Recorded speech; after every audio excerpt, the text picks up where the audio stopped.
मचिया बैठल रउआ सासु सरब गुण आगर हो।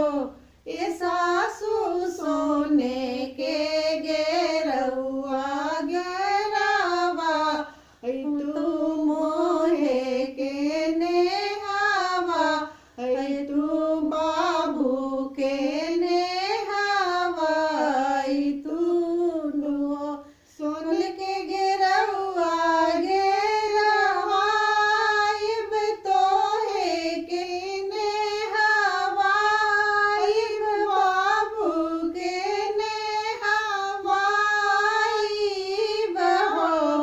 ये बहुआ बाबा के दुलरुई दुलरई तीन बेटी से हो नहीं आवेली से हो नहीं आवेली हो। बाबा के दुलारुई दुलरई तीन बेटी घर में गुमानी हो। ए सासु जब हो सुनेली भतीजवा काहे न चलिया वेली काहे न चलिया वेली हो। बाबा के दुलारुई दुलरई तीन बेटी घर में गुमानी हो।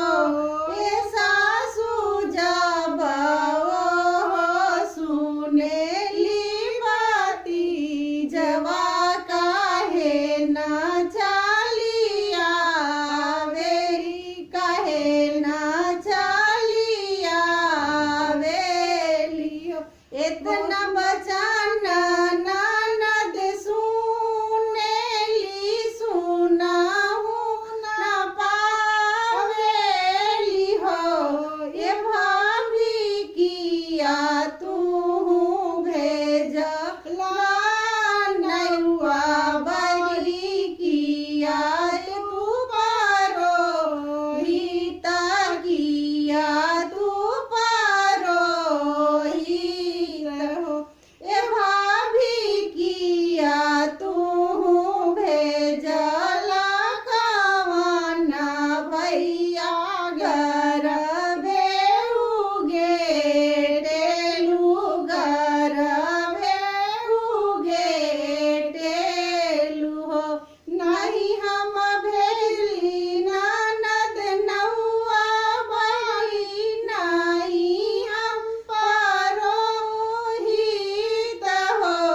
ए ननद नहीं हम भेजली कवना भैया घर बेहुगे टीले घर बेहुगे टेली। ए ननद जब तू सुनेलू भतीजवा काहे न चलिया वेलू काहे न चलिया वेलू हो।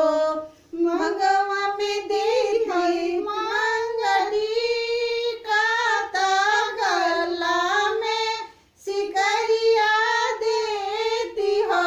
ये ननद गोदिया में डालती भतीजवा खुशी से अपना घरे जैतू खुशी से।